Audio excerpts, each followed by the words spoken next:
আমার প্রসাদটা না আলাদা দেবেন।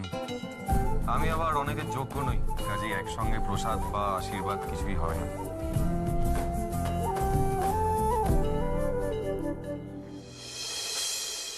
এই মেয়েকে আপনি সুলক্ষণার শান্ত স্বভাবের মিষ্টি বলছিলেন? হ্যাঁ, একটু আগেই আমার ছেলের সাথে কথা কাটাকাটি হচ্ছিল। তার ধরন দেখে তো মনে হয় না এই মেয়ে আমার ছেলের উপযুক্ত। আমার কিন্তু ওদের এই সম্পর্কটা দেখে মনে হলো ওদের এই সম্পর্কটা টক মিষ্টিতে ভরা। এখন কথা কাটাকাটির জন্য টক লাগছে ঠিকই, কিন্তু এমনও তো হতে পারে যে এরপর ওদের মন দেওয়া নেওয়া দিয়ে এই সম্পর্কটাই মিষ্টিতে ভরে উঠলো, তাই নয় কি? বড় বড় সম্পর্কের ক্ষেত্রে একটু সমস্যা হয় মা।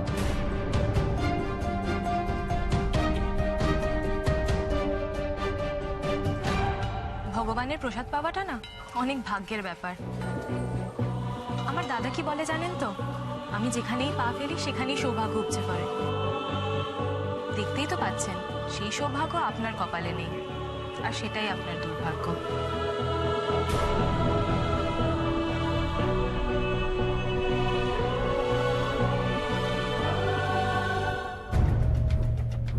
কি বলে গেল ওই মেয়েটা? আমার ছেলের ভাগ্য খারাপ? না, বরং আমার ছেলের ভাগ্য খুব ভালো যে এই মেয়েটা থেকে বেরিয়ে আসতে পেরেছে। এই মেয়েটা ছায়া যেন আমার ছেলের ওপর আর না পড়ে, তার জন্য গুরুদেবকে বলতেই হবে।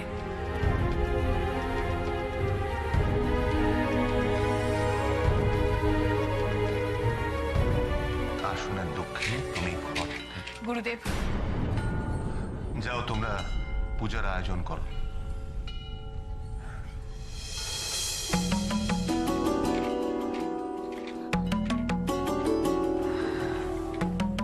কি হয়েছে মা? তুমি কি কিছু আমায় বলবে? হ্যাঁ গুরুদেব, আমি আপনাকে কি জানতে চাও বলো, নির্দ্বিধায় আমায় জিজ্ঞেস করো। গুরুদেব, আপনি একটু আগে বলছিলেন যে বড় কোনো সম্পর্কের কারণে সমস্যা তৈরি হতে পারে। যে মেয়েটির কথা আপনি বলছিলেন তার সাথে কি রাজের কোনো সম্পর্ক তৈরি হতে পারে? তা বলার আমি তো কেউ নই মা, তা বলবে সময়। ভালোবাসার সম্পর্ক কখন কিভাবে গড়ে ওঠে তা কেউ বলতে পারে না মা। কিন্তু গুরুদেব, আপনি যেটা বলছেন সময়ের সাথে সেটাই যদি ঠিক হয়, তা ওদের দুজনের মধ্যে যদি কোনো সম্পর্ক তৈরি, এটা হতে পারে না গুরুদেব। মেয়েটিকে আমি চিনি, ওই পরিবারের মেয়ের সাথে আমার ছেলে বিয়ে হতে পারে না। ওই মেয়ে আমাদের পরিবারের বউ হিসেবে আসতে পারে না গুরুদেব। মা, জন্ম মৃত্যু বিয়ে সব সব বিধাতার হাতে। তোমার আমার না চাওয়াতে চাওয়াতে কিচ্ছু হতে পারে না মা। কিন্তু তুমি এখনো এখানে দাঁড়িয়ে, আমি সারা মন্দির তোমায় খুঁজছি, দেরি হচ্ছে না? এখন তোমার দেরি হয়ে যাচ্ছে। যখন মেয়েদের সাথে সেলফি তুলছিলে তখন তোমার দেরি হচ্ছিল না? ভিড়ের মধ্যে কোন মেয়ের সাথে তোমার কথা কাটাকাটি হচ্ছিল তখন তোমার দেরি হচ্ছিল না? কে ছিল মেয়েটা? আরে পিয়া। কে পিয়া? কি বলি বলো তো, যেখানে যাচ্ছি গিয়ে দেখা হয়ে যাচ্ছে। কিছু একটা হচ্ছে। এই দেখো, তোমার সঙ্গে মন্দিরে এলাম, এখানেও দেখা হয়ে গেল। গুরুদেব, কি হচ্ছে বলুন তো? মনের সঙ্গে মনের মিল থাকলে তাও সম্ভব। পিয়ার সঙ্গে? না না, অসম্ভব। তার মানে ওই মেয়েটার সাথে দেখা হওয়াতে তোমার ভালো লাগছে না? বলো মা, ভালো লাগা খারাপ লাগার কোনো প্রশ্নই ওঠে না, কিন্তু কোথাও একটা গন্ডগোল হচ্ছে। আমি যাই বলছি তার উল্টো মানে করছে। সবই ঈশ্বরের হাতে।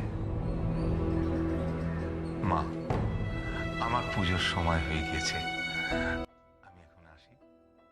অযথা উদ্বিগ্ন হয় না, ঈশ্বরকে স্মরণ করো। মা, মাগো।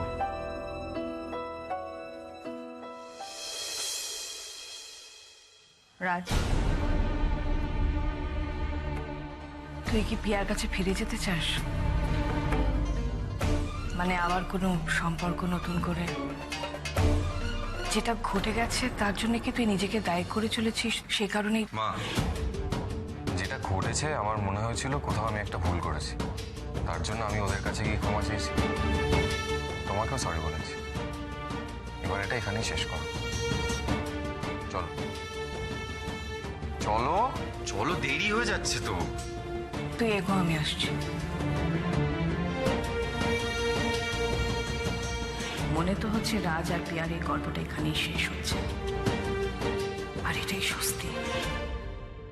আর তা যদি না হয়, আমি এর শেষ থেকে ছাড়বো, কারণ এই বাড়ির সাথে আমি কোনো রকম সম্পর্ক ভবিষ্যতে জুড়ব না, কখনো না।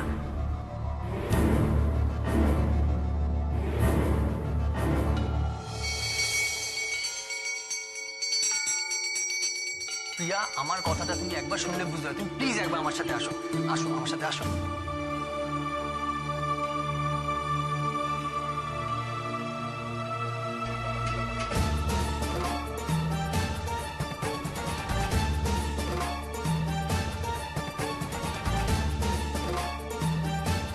এই ছেলেটা আবার কি? ওর সঙ্গে পিয়া এখানে? ধুর, তাতে আমার কি? আমিও যে কেন বারবার এই পিয়ার কথা ভাবি।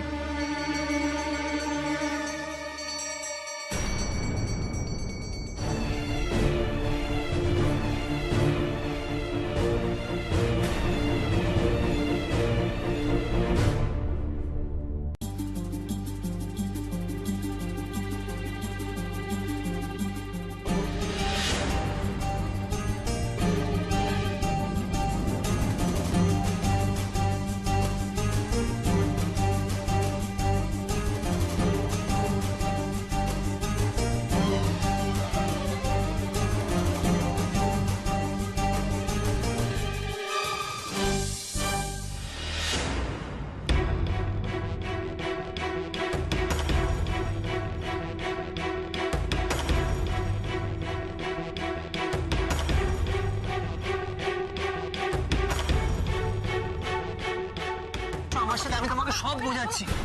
কি হলো, বিরক্ত করছেন কেন? মানে বিরক্ত করার কি আছে? ও তো আমার বন্ধু মানুষ। ওই আমার সেই বন্ধু যার আমি বিয়েতে হেল্প করেছিলাম, আর আপনি ওকে আমার বয়ফ্রেন্ড বানিয়ে কত কাণ্ডটাই না করেছিলেন, মনে আছে? আমাকে থানায় পর্যন্ত যেতে হয়েছিল।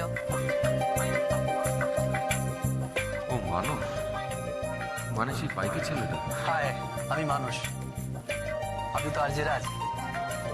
হ্যালো। হ্যালো, এদিকে। আপনি তো বলেছিলেন আমার থেকে শত হস্তে দূরে থাকবেন। আমার বন্ধুর সাথে কথা বলতে দেখে আপনি অমনি ছুটে চলে এলেন, আর ওকেই তম্বি করছেন কেন? কি সমস্যা বলুন তো আপনার? না, আপনাদের দেখে আমি দূর থেকে বুঝতে পারিনি এমন ভাবে উনি হাতটা ধরেছিলেন। ও, আমার বন্ধু আমার হাত ধরলে আপনার বুঝি ভুল ধারণা হয়? আর যখন অচেনা মেয়েগুলো আপনার গা ঘেঁষে সেলফি তোলে, তার বেলা? ধুর, আজব ব্যাপার তো। আপনার বিপদ ভেবে আমি সাহায্য করতে এলাম, আর আপনি উল্টো পাল্টা বলছেন।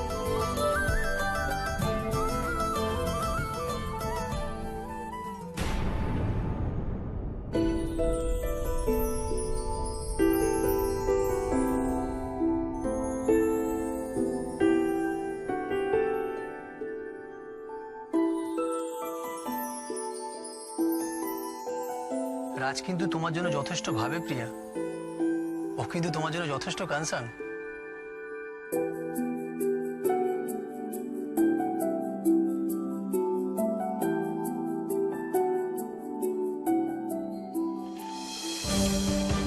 তুই তো দেখছি ওই মেয়েটার ব্যাপারে খুবই প্রোটেক্টিভ। এবার না না, ভুল বুঝছো তুমি। ভুল বুঝছি?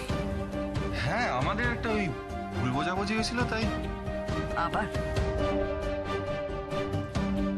আরে, এই ছেলেটার বিয়ের ব্যাপারেই পিয়া সাহায্য করেছিল, তখন আমি ওকে চিনতাম না, অন্যরকম ভেবেছিলাম। দূর থেকে দেখে মনে হলো বিরক্ত করছে, তাই গেছিলাম। বলছি আরতিটা করে আসি, হয়নি তো? পিয়াকে নিয়ে একটু বেশি চিন্তা করছো তুমি, আর আমার কেন যেন মনে হচ্ছে তোমার মুখের কথা আর মনের কথা এক নয় রাজ। তাহলে আমাকেও ভাবতে হবে।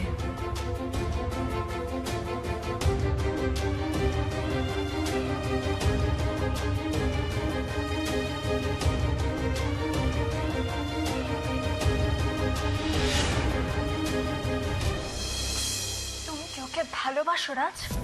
ইয়া কিরম মেয়ে জানো, ওই কথায় বলে না নুন ছাড়া তরকারির মতো।